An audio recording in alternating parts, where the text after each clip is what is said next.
tentang sekolah, melainkan bersosialisasi tentang proyek yang ketiga yang ada di sekolah SMA Negeri 1 Batu, yang itu gaya hidup berkelanjutan.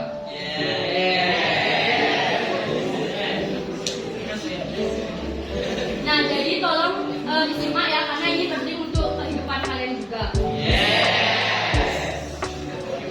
Nah, kalian sadar nggak akhir-akhir ini tuh sering terjadi bencana di Pulau Bali. Contohnya itu seperti banjir, ada gempa bumi dan bencana lain sebagainya. Sadar nggak?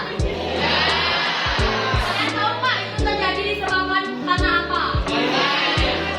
Ya, makanya tolong gunakan sosialisasi ini. Nah, jadi bencana-bencana tersebut diakibatkan oleh perubahan iklim yang cukup ekstrim yang ada di Indonesia ini. Perubahan iklim tersebut diakibatkan oleh meningkatnya jejak karbon yang ada di dunia ini. Sebelumnya, ada yang tahu nggak apa sih itu jejak karbon? Yang tahu angkat tangan. Oke, jadi tidak ada yang tahu jejak karbon. Nanti dengerin ya, kakak bakal kasih pertanyaan seputar jejak karbon dan cara mengatasinya. Baik, jejak karbon adalah jumlah karbon atau gas emisi yang dihasilkan dari berbagai jenis aktivitas manusia. Jejak karbon yang kita hasilkan akan memberikan dampak negatif bagi kehidupan. Maka dari itu, kita harus mencegahnya dengan cara berikut ini. Dari penggunaan kendaraan. Nah, siapa yang di sini bawa motor ke sekolah? Siapa yang bawa motor ke sekolah?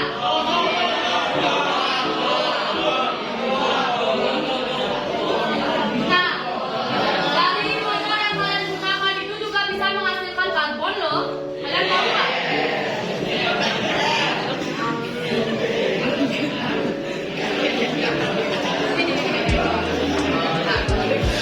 Kenapa pembuatan motor tersebut dapat menghasilkan jejak karbon? Karena proses pembakaran bahan bakar yang dihasilkan itu akan membuat jejak karbon semakin meningkat, dan itu juga bisa menyebabkan perubahan iklim yang cukup drastis pada dunia.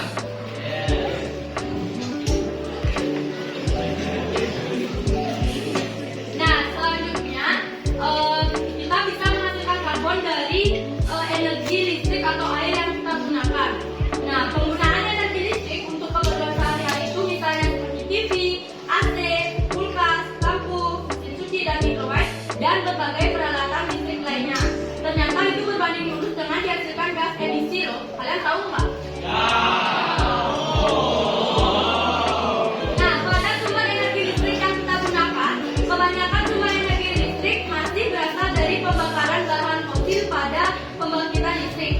Begitupun dengan penyalahgunaan air. Dibutuhkan banyak energi untuk mengelola air ini, dan itu masih didapat dari penggunaan energi fosil. Jadi, mari kita kurang-kurangi membuang atau menyalahgunakan air bersih. Terus selanjutnya ada konsumsi makanan. Makanan yang kita konsumsi ternyata juga menjadi salah satu sumber gas emisi, terutama jika makanan tersebut berpotensi menjadi gunungan sampah. Tahu nggak? Kalian habis makan, pasti sampahnya dibuang jadi banyak. Yes apa no?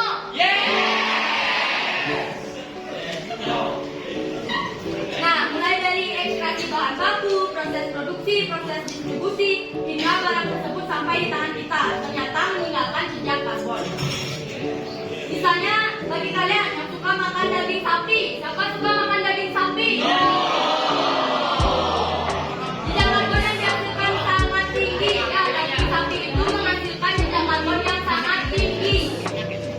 Karena daging sapi merupakan salah satu penghasil gas emisi terbesar di dunia.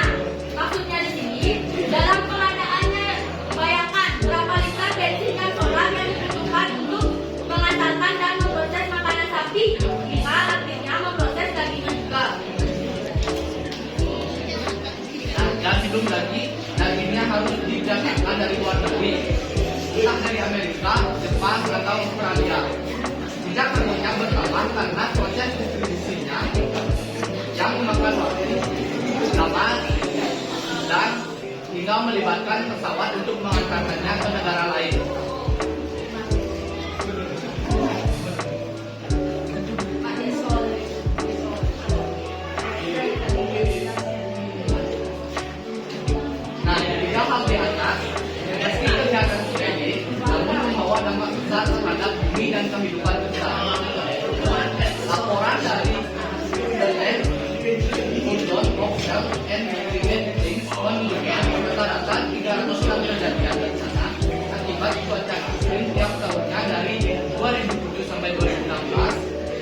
dan meningkat 46% sejak tahun 2000.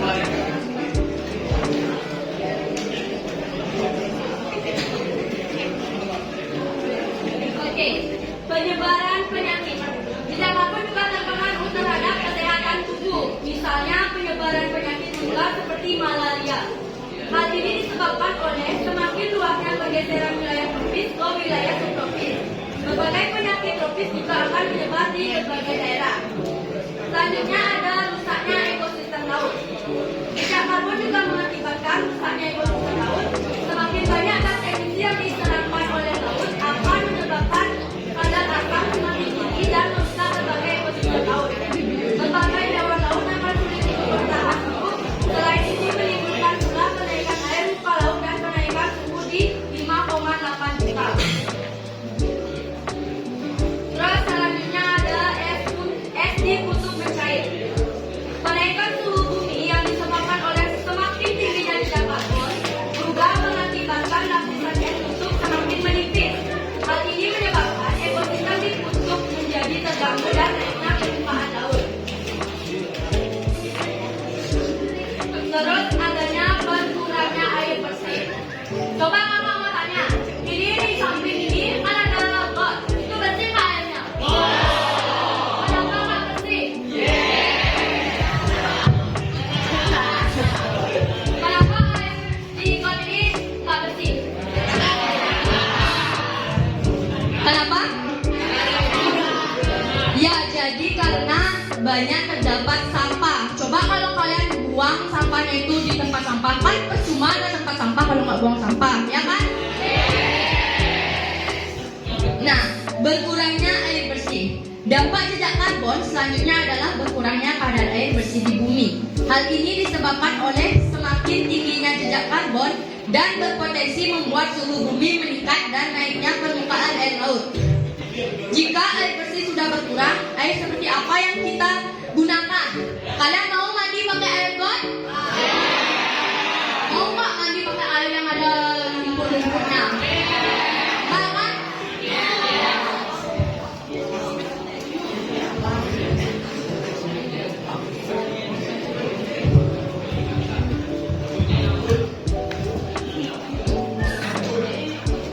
Sekarang akan dijelaskan cara meminimalisir emisi jejak karbon. Kalian tolong simak ya.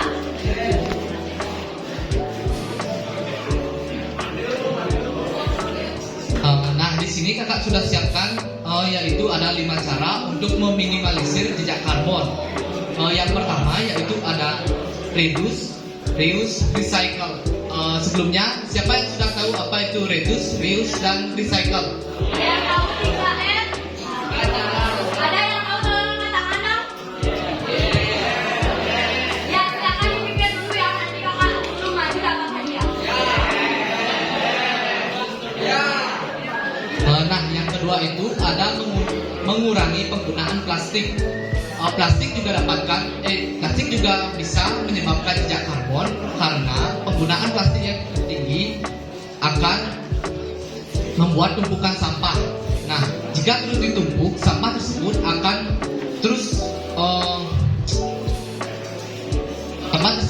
terus menghasilkan gas-gas yang bisa menyebabkan naiknya suhu yang ada di bumi. Nah, yang ketiga ada menggunakan angkutan umum atau kendaraan umum.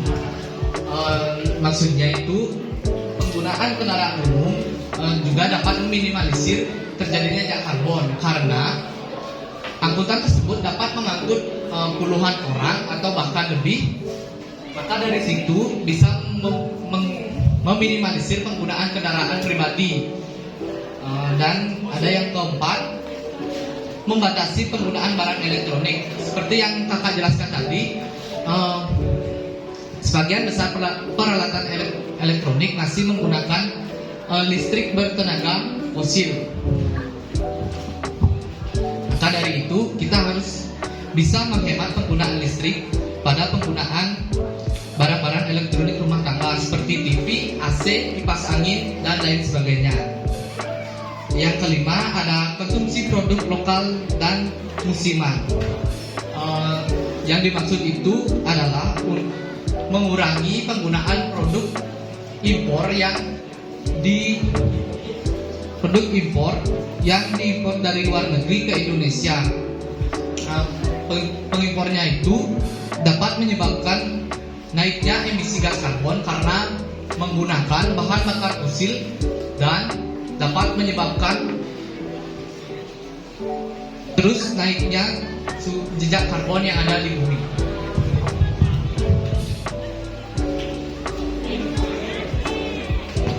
Nah, jadi kan udah dijelasin. Sekarang kakak ada yel-yel nih untuk jejak karbonnya.